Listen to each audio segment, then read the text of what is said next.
So next question is question number 2, that is illustration. Is it clear? This is not practical question. So the accounting equation on the basis of the following transaction and prepare a balance sheet on the basis of the last new equation. So question इस प्रकार से है, हमें accounting equation बनानी है किसके basis में, जो हमें नीचे ट्रांजैक्शन दे रखी है उनके बेसिस में हमें अकाउंटिंग इक्वेशन बनानी है और एक बैलेंस शीट बनानी है लास्ट इक्वेशन यानी लास्ट जो न्यू इक्वेशन आएगी उसके बेसिस पे। कैसे करेंगे आप सोचोगे कैसे करेंगे, तो वो जब हम क्वेश्चन मैं अटैम्प्ट करूँगा आपको पता लग जाएगा कि कैसे कैसे हमें इक्वेशन बनानी है और कैसे हमें बैलेंस शीट बनानी है। Is it clear? So transaction are, first Mukesh started business with cash 80,000. Next purchased goods for cash 28,000. Purchase goods on credit 20,000. Purchased furniture for cash 6,000.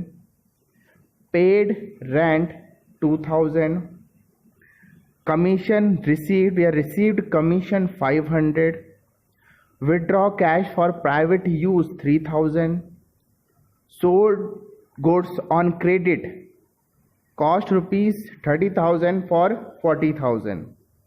Paid to creditor 15,000. So हमें question करना कैसे है, तो ये बोल रहा है मुकेश ने बिजनेस स्टार्ट किया 80,000 में. नेक्स्ट इसमें गुड्स परचेज किए कैश में 28,000 के. गुड्स परचेज किए क्रेडिट में कितने के, 20,000 के. फर्नीचर परचेज किया कैश में 6,000 में. हमने रेंट पे किया कितने का, 2,000 का. कमीशन रिसीव किया 500 का. ओनर ने अपने पर्सनल यूज़ के लिए, प्राइवेट यूज़ के लिए 3,000 रुपीज़ क्या किए, विड्रॉ किए. Sold goods on credit, goods हमने क्रेडिट में बेचे यानी उधार में हमने गुड्स बेचे 40,000 में जिनकी कीमत थी 30,000.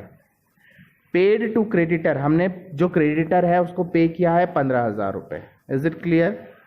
ये क्वेश्चन है हमारा, इसे कैसे सॉल्व करेंगे. सो स्टार्ट करते हैं.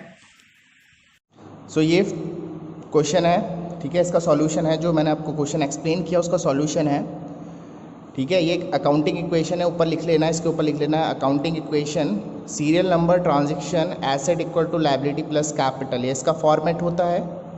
ट्रांजैक्शन मैंने पहले से ही लिख ली है. ट्रांजैक्शन इसलिए पहले से लिख ली है क्योंकि अगर ट्रांजैक्शन भी लिखेंगे तो काफ़ी टाइम कंज्यूमिंग हो जाएगा. Is it clear? So transaction वही है जो आपको क्वेश्चन में दे रखी, तो ट्रांजैक्शन मैंने पहले से ही लिख ली है. Is it clear? सो पहली जो ट्रांजैक्शन है वो क्या है, Mukesh started business with cash. Mukesh क्या कर रहा है, कैश के साथ 80,000 कैश के साथ वो बिजनेस को स्टार्ट कर रहा है. तो कोई भी ओनर अगर बिजनेस को स्टार्ट करेगा तो बिजनेस में कैश आएगा. Is it clear? So cash हमारी एसेट होगी, तो हमारे पास कैश आएगा, तो कैश लिखेंगे अब कितना, जो भी हमारी कैश होगी, ठीक है. हमारे पास कैश आ जाएगी कितनी, 80,000. Is it clear? अब जब कोई पार्टनर बिजनेस में पैसा लगाता है उसे क्या कहते हैं बेटा, कैपिटल कहते हैं. क्या कहते हैं, कैपिटल. तो जैसे ही वो क्या करेगा, बिजनेस में कैश लगाएगा, एक तो कैश बिजनेस में आएगी, दूसरा क्या होगा, उसकी कैपिटल इंक्रीज होगी. दूसरी क्या आएगी, capital. Is it clear? So equation क्या बनेगी, 80,000 इक्वल टू, ये भी 0 है, 0 प्लस 80,000. तो ये पहली इक्वेशन आ गई. Is it clear? नेक्स्ट है purchase goods for cash. Is it clear? अगर गुड्स कैश में परचेज हो रहा है, ठीक है, तो क्या आएगा बेटा, गुड्स आएंगे, ठीक है. तो गुड्स को किसके नाम से लिखेंगे, स्टॉक के नाम से, स्टॉक के नाम से. Is it clear? सो जब क्या होगा, बिजनेस में जब गुड्स परचेस करेंगे तो गुड्स आएंगे, ठीक है. तो यहाँ 0 हो जाएगा, पहली इक्वेशन में गुड्स कुछ नहीं है. तो जब गुड्स परचेस करेंगे तो गुड्स आएंगे, यानी गुड्स प्लस कर देंगे हम, कितने के गुड्स आ रहे हैं, 28,000 के. Is it clear? और किस में परचेस कर रहे हैं बेटा, कैश में परचेस कर रहे हैं, तो कैश 28,000 से क्या हो जाएगी, डिक्रीज हो जाएगी. समझ में आ रहा है? एक तो क्या होगा, गुड्स परचेस करेंगे तो गुड्स आएंगे, गुड्स को स्टॉक के नाम से लिखते हैं हम, ठीक है। गुड्स आएंगे तो गुड्स को क्या करेंगे हम, प्लस कर देंगे, और उतनी ही कैश जाएगी तो कैश से हम 28,000 माइनस कर देंगे, इक्वल टू लायबिलिटी में कोई इफेक्ट नहीं पड़ेगा और कैपिटल में कोई इफेक्ट नहीं पड़ेगा। Is it clear? सो हमारी जो न्यू इक्वेशन आ जाएगी 52,000 प्लस 28,000 इक्वल टू 0 प्लस 80,000। ये हमारी न्यू इक्वेशन आ गई। आ रहा समझ में? नेक्स्ट है बेटा third, purchase goods on credit. जब हम गुड्स क्रेडिट में परचेस करेंगे तो गुड्स आएगी मगर कैश नहीं जाएगी, क्योंकि उधार में परचेस कर रहे हैं। Is it clear? तो अगर हमने गुड्स किसी से परचेस किया और पैसा नहीं दिया है तो वो पैसा कब देना पड़ेगा बेटा? फ्यूचर में देना पड़ेगा। और जो चीज़ें फ्यूचर में देनी पड़ती है वो हमारी क्या होती है? लायबिलिटी होती है। Anything which is payable in future is known as liability. Is it clear? So जिनसे हम उधार में गुड्स लेते हैं उन्हें क्या कहते हैं बेटा? क्रेडिटर कहते हैं। तो अगर हमने किसी से गुड्स परचेस किए उधार में तो उन्हें क्या कहेंगे हम? क्रेडिटर कहेंगे। और क्रेडिटर हमारी लायबिलिटी होती है। लायबिलिटी इसलिए होती है क्योंकि हमें फ्यूचर में उनका पैसा वापस करना है। लायबिलिटी क्या होती है? Liability is a responsibility to repay. Is it clear? तो अगर हमने किसी का पैसा वापस करना है वही हमारी लायबिलिटी होती है। तो अगर हमने उधार में गुड्स खरीदे हैं तो एक तो गुड्स आ जाएंगे, कैश में कोई फर्क नहीं पड़ेगा। गुड्स आ जाएंगे कितने के? 20,000 के। Is it clear? अब लायबिलिटी में क्या आ जाएंगे? क्रेडिटर आ जाएंगे। क्रेडिटर हमारी लायबिलिटी होती है तो लायबिलिटी के अंदर क्रेडिटर आ जाएंगे। तो हमारे क्रेडिटर इंक्रीज हो जाएंगे 20,000 से, यानी हमने इन क्रेडिटर को 20,000 फ्यूचर में क्या करने हैं? पे करने हैं, इसलिए ये हमारी क्या होगी? लायबिलिटी होगी। Is it clear? कैपिटल में कोई चेंज नहीं आएगा। नेक्स्ट न्यू इक्वेशन आ गई, आगे 52,000 प्लस 48,000 इक्वल टू 20,000 प्लस 80,000। सो ये हमारा क्या हो गया? फोर्थ ट्रांजैक्शन हो गया। नेक्स्ट है इसमें क्या करेंगे? नेक्स्ट है परचेज फर्नीचर फॉर कैश। ठीक है, अब क्या किया हमने? फोर्थ है जो हमारा, वो क्या है? Purchase furniture for cash. हमने क्या किया? कैश में फर्नीचर खरीदा। ठीक है, तो फर्नीचर हमारी एसेट होती है। तो जब हम फर्नीचर खरीदेंगे तो हमारे पास एक एसेट आ जाएगी जिसका नाम होगा फर्नीचर। ठीक है, अरे समझ में? क्या कहेंगे उसे? फर्नीचर। तो फर्नीचर पहली ट्रांजैक्शन में 0 थी, दूसरी ट्रांजैक्शन में भी 0, तीसरी ट्रांजैक्शन में 0। सो चौथी ट्रांजैक्शन में भी फर्नीचर 0, इसमें भी 0, इसमें भी 0। Is it clear? सो अब क्या है, हमारे पास फर्नीचर आ रही है। फर्नीचर 6,000 के हम परचेस कर रहे हैं कैश में।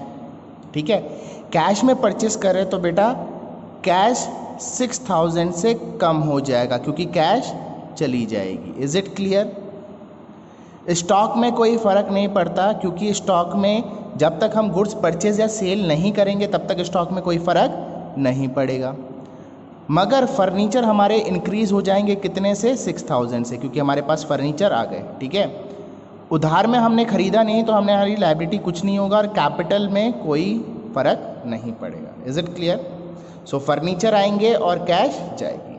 सो न्यू इक्वेशन हो जाएगी, 6,000 माइनस कर देंगे इसमें, 46,000 plus 48,000 plus 6,000 equal to 20,000 plus 80,000। Is it clear? Next है बेटा इसमें पेड रेंट। तो रेंट पे किया है तो रेंट हमारे एक्सपेंसेस होते हैं और एक्सपेंसेस और लॉसेस को क्या किया जाता है? कैपिटल से कम किया जाता है। ठीक है, यानी हमने अगर एक्सपेंसेस पे किए हैं तो एक्सपेंसेस हमारे क्या होते हैं? क्या किए जाते हैं? एक्सपेंसेस हमारे जो होते हैं वो कैपिटल से, एक्सपेंसेस और लॉसेस कैपिटल से लेस किए जाते हैं। क्यों किए जाते हैं ये मैंने आपको बता दिया है ऑनलाइन क्लास में। Is it clear? सो 2000 क्या किया है हमने, रेंट पे किया है, तो क्या है ये हमारा एक्सपेंसेस है, तो एक्सपेंसेस कैपिटल से रिड्यूस हो जाते हैं। लायबिलिटी में कोई फर्क नहीं पड़ेगा, और एक्सपेंसेस जब पे किए हैं, स्टॉक में कोई फर्क नहीं पड़ेगा, फर्नीचर में कोई फर्क नहीं पड़ेगा। अगर एक्सपेंसेस हमने पे किए हैं तो पे किस चीज में किए होंगे, कैश में पे किए होंगे। पेमेंट का कोई और मोड है आपके पास, तो आप बैंक से पे करोगे या कैश से पे करोगे। Is it clear? So cash में अगर आपने पे किया है, कुछ नहीं लिखा है, रेंट पेड लिखा है, इसका मतलब कैश पे किया होगा, तो इसका मतलब आपकी 2000 से कैश चली जाएगी। Is it clear? जो आपकी न्यू इक्वेशन आएगी वो आएगी अब कितनी, 44,000 plus 48,000 plus 6,000 equal to 20,000 plus 78,000। Is it clear? आ रहा समझ में? नेक्स्ट है इसमें रिसीव्ड कमीशन। कमीशन रिसीव किया है, कमीशन रिसीव्ड किया है, रिसीव किया है, तो इसका मतलब अगर कमीशन पेड करते तो हमारा एक्सपेंसेस होता, कमीशन रिसीव किया है तो ये हमारा क्या है, इनकम है। और इनकम और प्रॉफिट को क्या किया जाता है, कैपिटल में ऐड किया जाता है, यानी 500 से हमारी कैपिटल इंक्रीज हो जाएगी। Is it clear? लायबिलिटी में कोई फर्क नहीं पड़ेगा, फर्नीचर में कोई फर्क नहीं पड़ेगा, स्टॉक में कोई फर्क नहीं पड़ेगा, मगर जब हम कमीशन रिसीव करेंगे तो हमारे पास 500 रुपये आ जाएंगे। Is it clear? कमीशन नाम की कोई चीज़ नहीं होती है। कमीशन किस में रिसीव करेंगे, कैश में रिसीव करेंगे, तो 500 हमारा कैश इंक्रीज हो जाएगा। Is it clear? अब जो हमारी न्यू इक्वेशन आएगी वो आ जाएगी 44,500 plus 48,000 plus 6,000 equal to 20,000 plus 78,500। Is it clear? तो हम बेसिकली क्या कर रहे हैं, जो हमारी न्यू इक्वेशन है उसमें क्या कर रहे हैं, एडजस्टमेंट कर रहे हैं, प्लस है तो प्लस कर रहे हैं, माइनस है तो माइनस कर रहे हैं। ठीक है, तो ये हमारी आ गई न्यू इक्वेशन। नेक्स्ट है बेटा cash for rupees, cash for या कैश विड्रॉ। ठीक है, विड्रू लिखा हुआ है ऊपर देखो, cash withdrew cash for private use 3,000। क्या किया गया है, कैश विड्रॉ किया गया है प्राइवेट यूज के लिए। प्राइवेट यूज के लिए जो अगर कैश विड्रॉ किया गया है तो वो क्या होता है, ड्राइंग कहलाता है। और ड्राइंग का क्या होता है, ड्राइंग का ये सीन होता है कि ड्राइंग फर्म के लिए लॉस होता है। क्यों होता है, क्योंकि ओनर को जो भी बिजनेस है वो क्या मानता है, अलग मानता है, और ओनर के जो पर्सनल खर्चे हैं, यानी कोई ड्राइंग है तो वो बिजनेस के लिए क्या है, लॉस है। तो लॉस को क्या किया जाता है, कैपिटल से कम किया जाता है, रिड्यूस किया जाता है। Is it clear? कैपिटल में, लायबिलिटी में कोई फर्क नहीं पड़ेगा, फर्नीचर में कोई फर्क नहीं पड़ेगा, स्टॉक में कोई फर्क नहीं पड़ेगा, मगर जब हमने कैश विड्रॉ किया है तो कैश कम हो जाएगी किससे, 3,000 पे। आ रहा है समझ में? प्राइवेट यूज के लिए क्या किया है, ओनर ने 3,000 विड्रॉ किए हैं, तो विड्रॉ किए हैं तो इसका मतलब ड्राइंग है। प्राइवेट यूज के लिए किए तो ड्राइंग है, ड्राइंग बिजनेस का लॉस होता है, इसलिए लॉस को क्या करते हैं, कैपिटल से माइनस कर देते हैं। और दूसरा, जब कैश विड्रॉ किया तो कैश चली जाएगी 3,000, तो 3,000 माइनस कर देंगे। Is it clear? सो आ जाएगा 41,500 plus 48,000 plus 6,000 equal to 20,000 plus 75,500।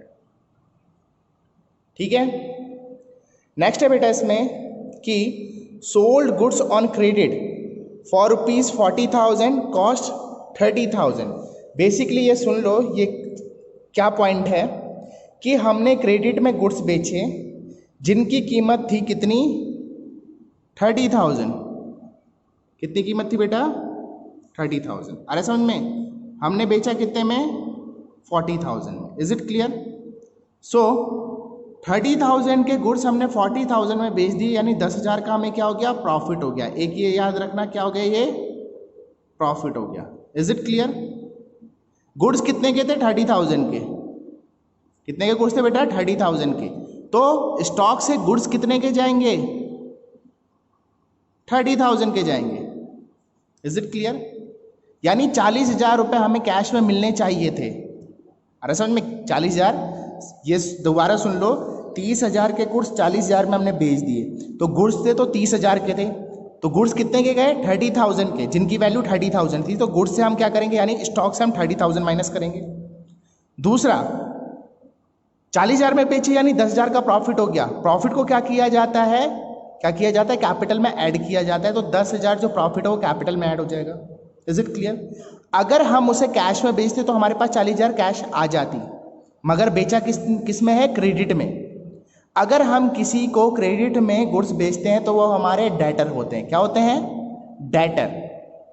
और डेटर ने हमें क्या होते हैं? फ्यूचर में पैसा देना होता है। डेटर कौन होता है? जिन्होंने हमें फ्यूचर में पैसा देना होता है, क्योंकि उन्होंने उधार में गुड्स हमसे लिए हैं, तो वो उसका पैसा फ्यूचर में हमें पे करेंगे। यानी जो हमने गुड्स अभी क्या किए हैं, सेल किए हैं, उसका बेनिफिट हमें फ्यूचर में होने वाला है। और जो चीज़ें फ्यूचर में बेनिफिट दे उसे क्या कहते हैं बेटा? एसेट कहते हैं। तो डेटर हमारे क्या हो जाएंगे? एसेट हो जाएंगे। तो एक और एसेट आ जाएगी हमारी, क्या? डेटर। ठीक है, तो पहली ट्रांजैक्शन में डेटर 0 0 0 0 0 0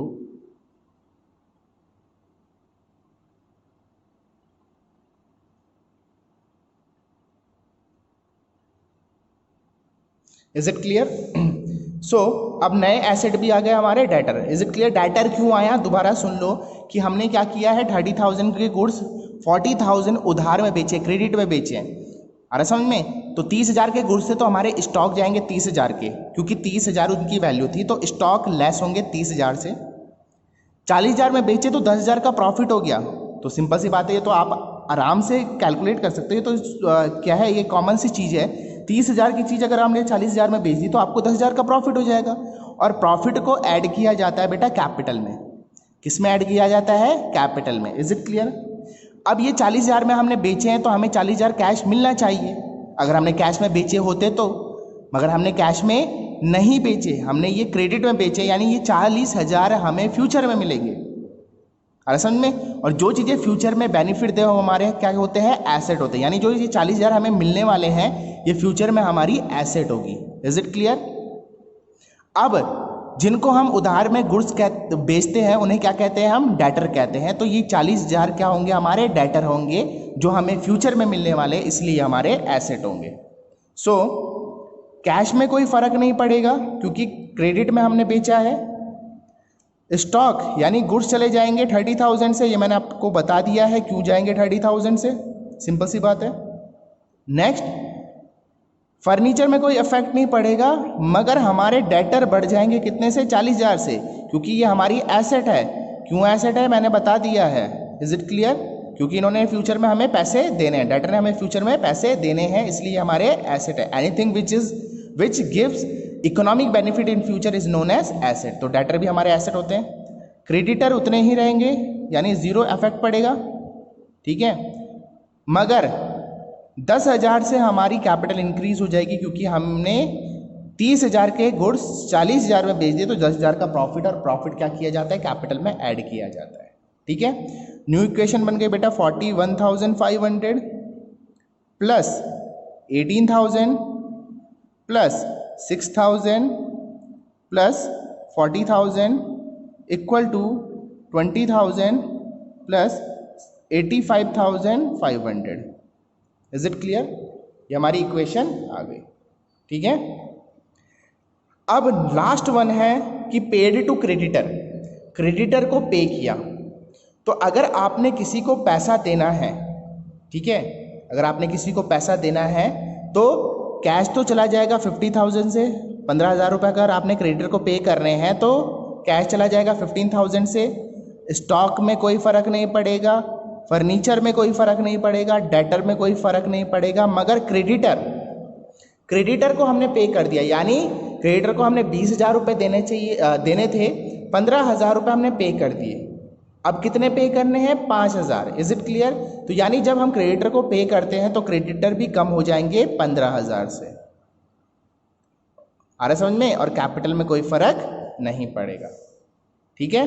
और यही हमारी क्या होती है, फाइनल इक्वेशन होती है।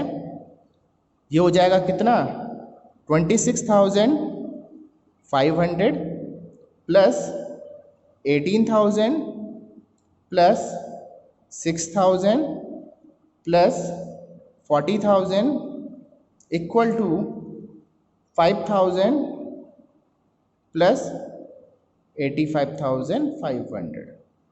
ये क्या हो गया हमारी बेटा, ये हमारा क्या बन गया है, जो भी हमारा क्या है अकाउंटिंग इक्वेशन है वो हमने बना ली है। ठीक है, तो ये क्या आया, कैश का फाइनल बैलेंस आया 26,500, स्टॉक का फाइनल बैलेंस आया 18,000, फर्नीचर का फाइनल बैलेंस आया 6,000, डेटर का फाइनल बैलेंस आया 40,000, क्रेडिटर का फाइनल बैलेंस है 5,000 और कैपिटल का फाइनल बैलेंस है 85,500। सो इसे आराम से देख लो और इसका जो आपको क्वेश्चन करना पड़ेगा, ठीक है, वो होमवर्क होगा practical question number 2। So balance sheet कैसे बनाते हैं हम वो देख लेते हैं। ठीक है, आपने इक्वेशन देख ली, तो एसेट ये है और लायबिलिटी ये है, लायबिलिटी और कैपिटल ये है और एसेट ये है। ठीक है, फॉर्मेट आपको दिया रहेगा। ठीक है, बहुत आसान है। अगर आपको अकाउंटिंग इक्वेशन दे रखी है, लास्ट इक्वेशन दे रखी है, फाइनल इक्वेशन दे रखी है, तो इससे आप क्या बना सकते हो, आराम से बैलेंस शीट बना सकते हो, क्योंकि एसेट ये है, लायबिलिटी ये है, तो सबका टोटल दे रखा है, तो हम आराम से बना सकते हैं। तो मैं इसका डायरेक्ट आपको बुक में दिखाता हूँ कि इसका सॉल्यूशन कैसे दिया गया है और कैसे करना है। Is it clear? सो बेटा ये बैलेंस शीट दे रखी है। ठीक है, बैलेंस शीट का फॉर्मूला होता है लायबिलिटी प्लस कैपिटल, अमाउंट और एसेट और अमाउंट। ठीक है, वैसे कैपिटल इन्होंने जोड़ दिया है, वैसे simply liability amount asset amount होता है। ये कैपिटल आप इंटर लेवल पे हो, एंट्री लेवल पे हो, इसलिए यहाँ पर कैपिटल भी दे दिया है, मगर बैलेंस शीट का जो फॉर्मेट होता है वो लायबिलिटी अमाउंट एसेट अमाउंट होता है, क्योंकि capital is also a part type of internal liability. Capital क्या होती है, एक इंटरनल लायबिलिटी का टाइप होती है, तो इसमें कैपिटल लिखने की जरूरत नहीं होती, ये लायबिलिटी ही होता है। Is it clear? सो क्या करेंगे, लायबिलिटी का टोटल देखो, हमने अभी अकाउंटिंग इक्वेशन बनाई थी, क्रेडिटर थे कितने के 5,000 के और कैपिटल थी 85,500 की। Is it clear?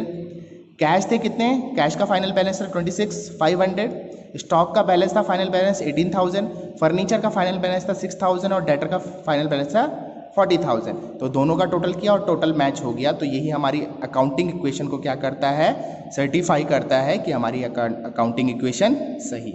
Is it clear? Thank you, that's all for today. आपको नेक्स्ट क्वेश्चन, इसका जो प्रैक्टिकल क्वेश्चन है क्वेश्चन नंबर 2, वो आपको प्रैक्टिकल क्वेश्चन कल मुझे दिखाना पड़ेगा। Is it clear?